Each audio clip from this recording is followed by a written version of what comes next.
Bismillahirrahmanirrahim. Assalamu alaikum. This is Muhammad Rizwan and welcome you in lecture 7 of Object-Oriented Programming using Java. आज हम inheritance को देखेंगे और inheritance का एक ब्रीफ ओवरव्यू लेंगे। जो इनहेरिटेंस के एडवांस कॉन्सेप्ट हैं वो अपकमिंग लेक्चर्स में इंशाल्लाह आएंगे। तो इनहेरिटेंस है क्या चीज़? इसमें बेसिकली ये एक ऐसा मैकेनिज्म है जिसमें एक ऑब्जेक्ट दूसरे ऑब्जेक्ट की या पेरेंट ऑब्जेक्ट की प्रॉपर्टीज और बिहेवियर्स को एक्वायर कर लेता है या इनहेरिट कर लेता है। और जब भी हम कोई न्यू क्लासेस बनाते हैं तो अगर इनहेरिटेंस हम यूज करें तो हम प्रीवियस बिल्ट इन क्लासेस को यूज करते हुए न्यू क्लासेस बना सकते हैं। अगर पहले से कोई फंक्शनैलिटी किसी क्लासेस में पड़ी हुई है, कोई कोड पड़ा हुआ है, तो उसको रीयूज कर सकते हैं, इनहेरिट कर सकते हैं और न्यू क्लासेस एग्जिस्टिंग फंक्शनैलिटी को यूज करके बना सकते हैं। Inheritance represent is a relationship। Inheritance को हम is a relationship भी कहते हैं और पेरेंट चाइल्ड रिलेशनशिप भी कहते हैं। यूज करने का जो पर्पज है इनहेरिटेंस में, सबसे मेन पर्पज कोड की रीयूजेबिलिटी है। बजाय इसके कि हम कोड को कॉपी पेस्ट करें, हम इनहेरिट करते हैं। और मेथड ओवरराइडिंग का कॉन्सेप्ट भी एक आता है इनहेरिटेंस में, और रन टाइम पॉलीमॉर्फिज्म भी जिसको कहते हैं। तो इसको हम आगे लेक्चर में देखेंगे। क्लास का आप लोगों को पता है, इनहेरिटेंस में दो कॉन्सेप्ट, एक चाइल्ड क्लास और पेरेंट क्लास, ये यूज होते हैं। चाइल्ड क्लास जो किसी और क्लास को इनहेरिट कर रही होगी और पेरेंट क्लास जो कि इनहेरिट हो रही है। रीयूजेबिलिटी का क्या मतलब है, ये भी मैंने बताया कि एग्जिस्टिंग क्लास की जो फंक्शनैलिटी है उसको हमने रीयूज करना हो न्यू क्लास के अंदर।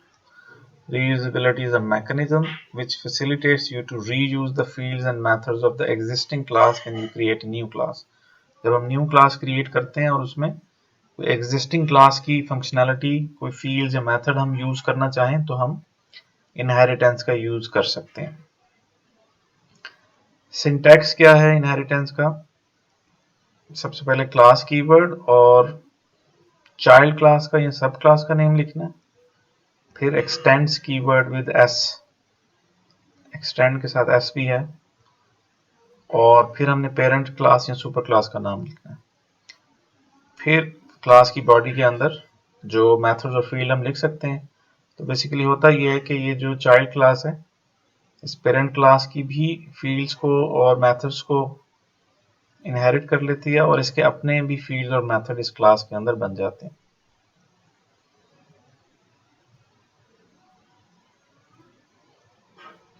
ये एक पिक्टोरियल एग्जांपल नजर आ रही है आपको इनहेरिटेंस की। सपोज मैंने एक एम्प्लॉय क्लास बनाई और उसमें एक मैंने इंस्टेंस वेरिएबल सैलरी डिफाइन किया कि हर एम्प्लॉय सैलरी लेता है। फिर एक प्रोग्रामर क्लास बनाई और बोनस एक इंस्टेंस वेरिएबल इसमें बना दिया गया। मतलब ये कि प्रोग्रामर जो है वो सैलरी भी लेता है और उसको एक एडिशनल बोनस भी दिया जाता है प्रोग्रामिंग करने के लिए।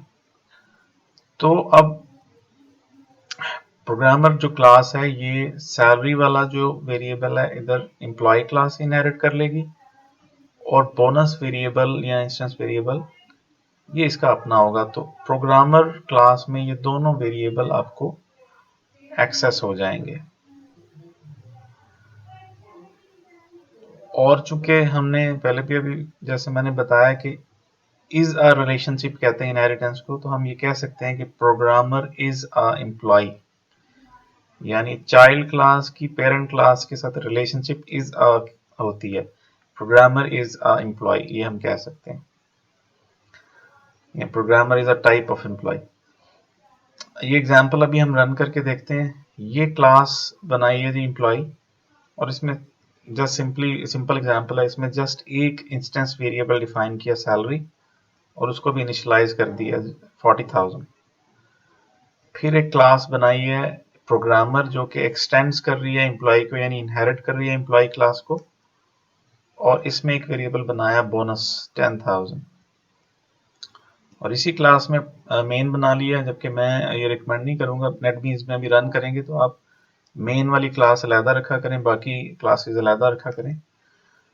तो प्रोग्रामर का ऑब्जेक्ट बना के पी जिसका नाम रखा है, तो पी के साथ आपको सैलरी वेरिएबल भी एक्सेस हो रहा है और बोनस वेरिएबल भी एक्सेस हो रहा है। हालांकि प्रोग्रामर के अंदर मैंने जस्ट बोनस वेरिएबल बनाया, लेकिन सैलरी वेरिएबल उसने एम्प्लॉय क्लास से इनहेरिट किया। तो इस छोटी सी एग्जांपल को हम रन करके देखते हैं नेटबीन्स में। न्यू प्रोजेक्ट क्रिएट कर लें नेटबीन्स में, जावा एप्लीकेशन और नेक्स्ट बटन। इसका नाम हम रख देते हैं इनहेरिटेंस बेसिक। प्रोजेक्ट का नाम रख दिया, और जो प्रोजेक्ट का नाम रखते हैं उसी नाम की एक मेन क्लास भी बन जाती है नेटबीन्स में। तो ये देखिए, ये मेन क्लास बन गई, और उसी नाम का पैकेज भी बन जाता है जो प्रोजेक्ट का नाम होता है। सोर्स पैकेजेस के अंदर ये जो पैकेज है, इस पर राइट क्लिक करके न्यू क्लास बनाएं। तो सबसे पहले मैं एम्प्लॉय क्लास बनाता हूं,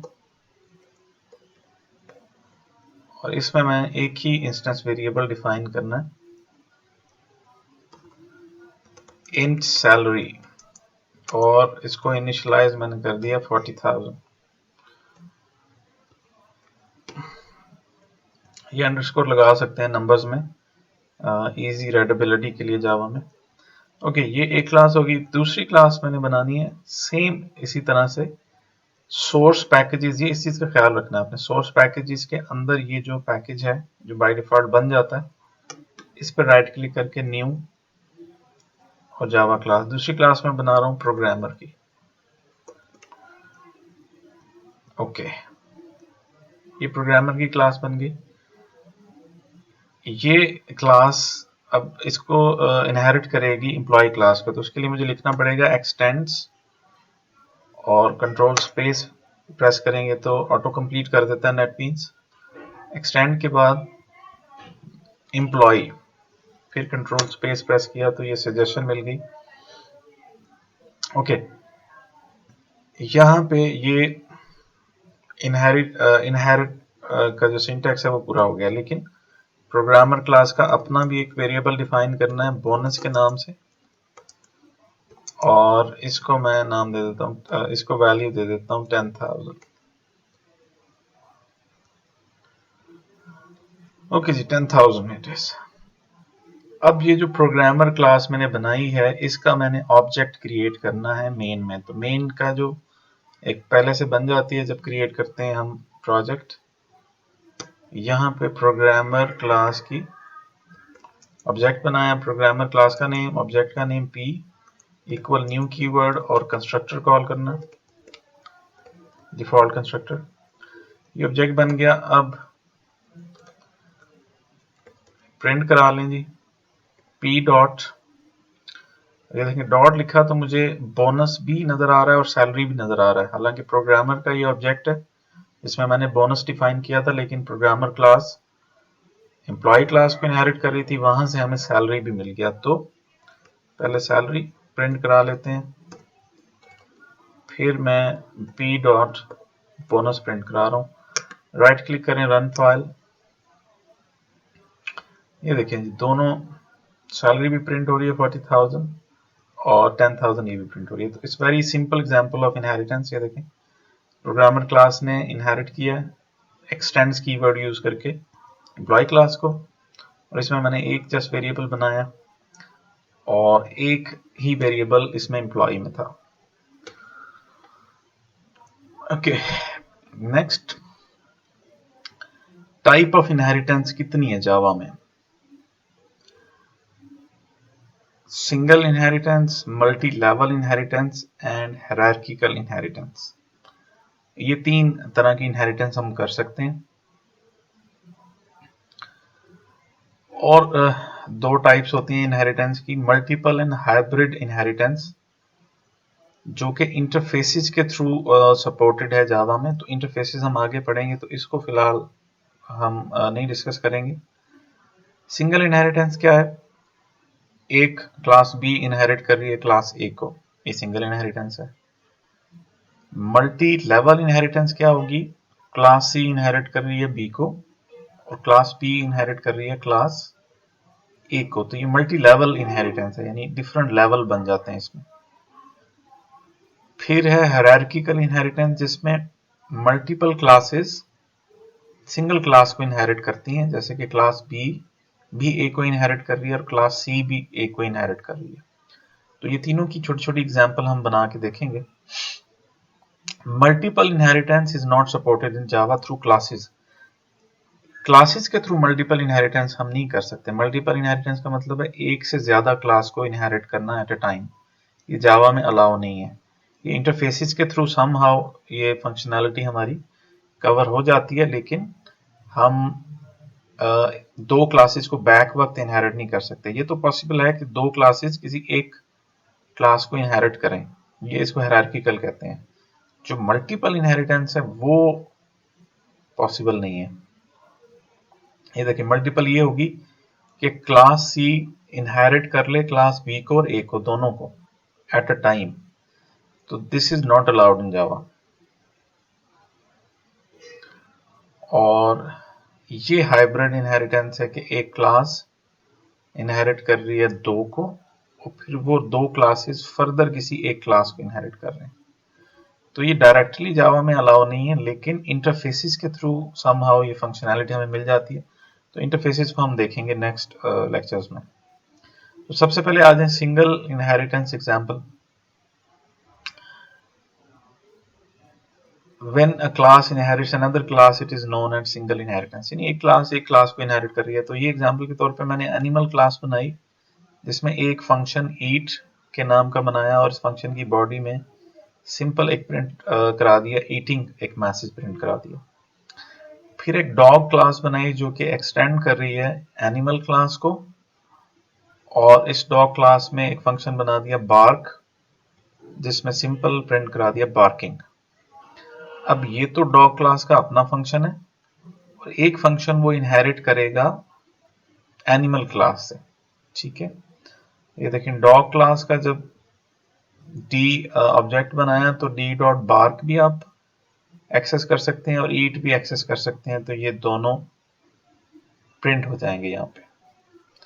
यानी अब डॉग क्लास की जो ऑब्जेक्ट मैंने बना रहा हूं, इसके थ्रू मुझे पेरेंट क्लास के मेथड यानी ये वाला ईट ये भी एक्सेसिबल हो गया, और जो अपनी क्लास का वो तो ऑब्वियसली एक्सेसिबल होना था, ठीक है जी।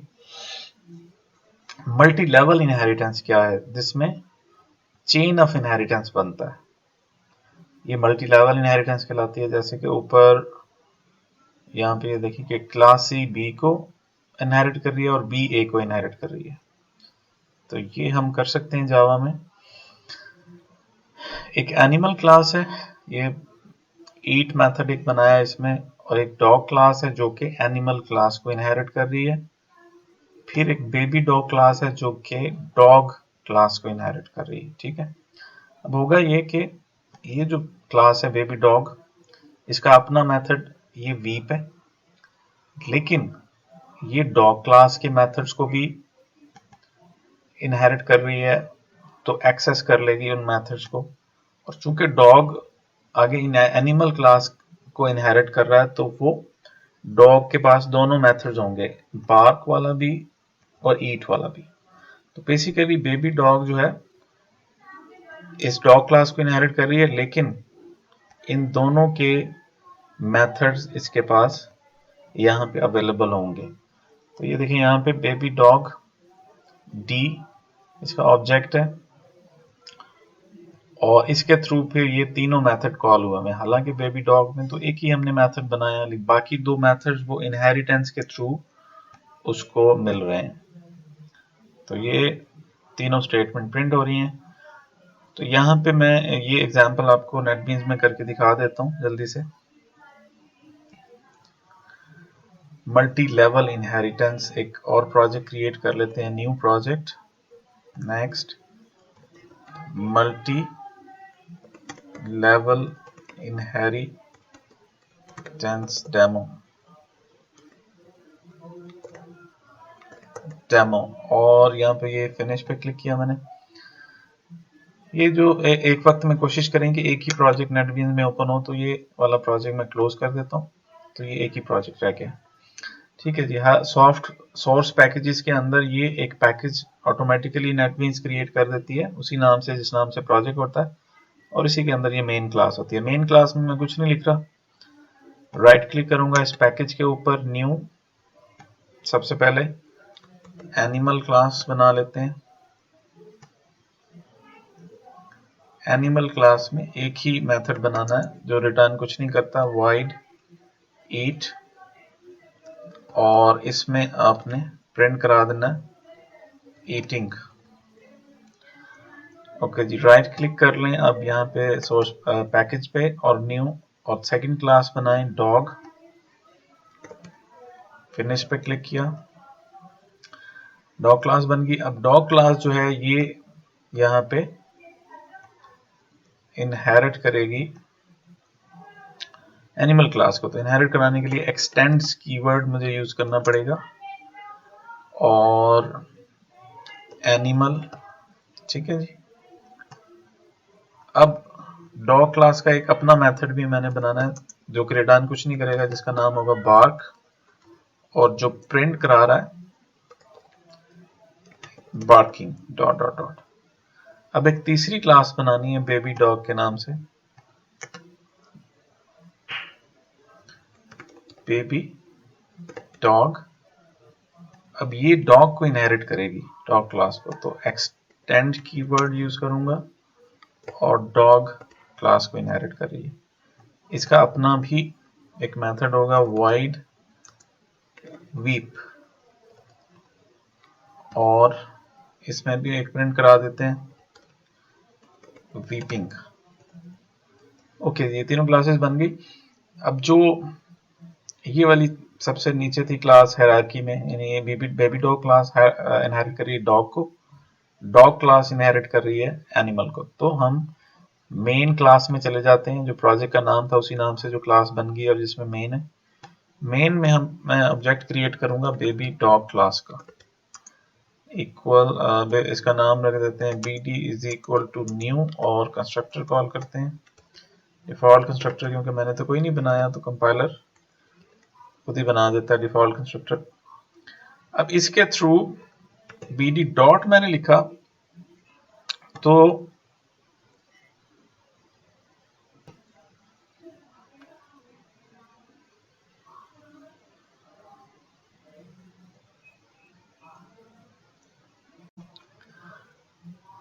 bd डॉट लिख के, ये देखें इसमें वीप वाला भी आपको ऑब्जेक्ट नजर आ रहा है फंक्शन इस लिस्ट में, और ईट और बार्क वाला भी, और ये बोल्ड में नजर आ रहा है, विच मीन्स कि ये इसका अपना फंक्शन है। बाकी जो बोल्ड में नहीं नजर आ रहे वो सारे इनहेरिटेड फंक्शन है, ईट और बार्क भी, और कुछ और भी ऑटोमेटिक इनहेरिट हो जाते हैं ये वाले फंक्शन, ये हम लेटर ऑन डिस्कस करेंगे। तो ये मैं फंक्शन कॉल कर लेता हूँ, ईट वाला फंक्शन कॉल किया और बार्क वाला फंक्शन कॉल किया, फिर bd डॉट वीप वाला फंक्शन कॉल करिए, राइट क्लिक करके रन कर लें इसको। ये देखें जी, प्रिंट हो गया। ईट किया, ईट वाला फंक्शन कॉल किया तो ईटिंग प्रिंट हो गया, बार्किंग प्रिंट हो गया, वीप किया तो वीपिंग प्रिंट हो गया, राइट। तो दोबारा से देख लें, एनिमल क्लास में मैंने एक ही फंक्शन बनाया था ईट, डॉग क्लास में एक ही फंक्शन था लेकिन वो इनहेरिट कर रही थी एनिमल क्लास को, और बेबी डॉग में एक ही फंक्शन था, वो डॉग क्लास को इनहेरिट कर रही थी। ये अब कहते हैं मल्टी लेवल इनहेरिटेंस। ये देखिए मल्टी लेवल इनहेरिटेंस, जिसमें कि ये जो मैंने पिक्चर दिखाई थी, एक क्लास दूसरी को इनहेरिट करेगी, दूसरी किसी तीसरी को, और तीसरी किसी चौथी को, एंड सो ऑन। इसकी कोई वो लिमिट नहीं है, जितना मर्जी इस लेवल में क्लासेस आ सकती हैं। तो मल्टी लेवल इनहेरिटेंस की मैंने एग्जांपल रन करके आपको बता दी है। नेक्स्ट हम देखते हैं हायरार्किकल इनहेरिटेंस एग्जांपल। हायरार्किकल में ये होता है कि कोई दो क्लासेस एक सिंगल क्लास को इनहेरिट कर रही होती हैं। तो ये देखिए एनिमल क्लास है, डॉग क्लास भी एनिमल को इनहेरिट कर रही है और कैट क्लास भी एनिमल को इनहेरिट कर रही है। तो डॉग क्लास में भी एनिमल वाला फंक्शन हमें इनहेरिट होके मिल जाएगा, कैट क्लास में भी मिल जाएगा। ये देखिए कैट क्लास की ऑब्जेक्ट बनाया मेन में, और कैट का जो फंक्शन मियाऊ ये बना हुआ था जिसमें कि प्रिंट एक मैसेज कराया हुआ था, और ईट जो उसको एनिमल से मिला था, दोनों प्रिंट हो रहे हैं, ठीक है। लेकिन अगर मैं कैट क्लास के थ्रू बार्क फंक्शन प्रिंट कराने की कोशिश करूंगा तो कंपाइल टाइम एरर आ जाएगा। क्यों? क्योंकि कैट क्लास ने डॉग क्लास को तो इनहेरिट नहीं किया, उसने तो एनिमल को इनहेरिट किया, तो जस्ट ये वाला फंक्शन एक्सेसिबल होगा, राइट। मल्टीपल इनहेरिटेंस जावा में सपोर्टेड क्यों नहीं है? सी प्लस प्लस में सपोर्टेड है। जावा में उन्होंने मजीद रिफाइन कर दिया लैंग्वेज को, और पॉसिबल एरर से बचाने के लिए मल्टीपल इनहेरिटेंस बहुत सारे प्रॉब्लम्स पैदा करती है, जिसकी एग्जांपल यहाँ पे आपको एक कोड एग्जांपल में बताता हूँ मैं कि सपोज एक ए क्लास है जिसमें एक फंक्शन था मैसेज, जो कि एक मैसेज प्रिंट करा रहा है सिंपल। बी क्लास है, उसमें भी एक मैसेज सेम नाम का फंक्शन था। अब अगर सपोज मल्टीपल इनहेरिटेंस अलाउ होती कि अगर कोई सी क्लास में बनाता और जो कि इनहेरिट करती ए और बी दोनों क्लासेस को, और इस सी क्लास का ऑब्जेक्ट बना के अगर मैं मैसेज फंक्शन कॉल करता, तो अब इट्स वेरी कंफ्यूजिंग कि अब वो मैसेज फंक्शन किसका जो है वो एग्जीक्यूट करेगा, क्योंकि सी इनहेरिट कर रहा है ए और बी दोनों को, और दोनों में सेम नाम से फंक्शन है। तो अब यहाँ पे बहुत कंफ्यूजन है कंपाइलर के लिए भी, और इस वजह से बहुत सारे एरर्स जो है उसके पैदा होने का भी मसला यहाँ पे हो जाता है। तो दैट इज वाई जावा में ये अलाउ नहीं है। ये जस्ट आपको एग्जाम्पल के तौर पे दिखाया जा रहा है। ये जावा में मल्टीपल इनहेरिटेंस, ये मल्टीपल इनहेरिटेंस है जो कि जावा में अलाउ नहीं है। यानी एक वक्त में एक से ज्यादा क्लासेस को इनहेरिट नहीं कर सकते, हम एक ही क्लास को इनहेरिट करेंगे। क्यों नहीं कर सकते, इसकी वजह मैंने बता दी है, राइट।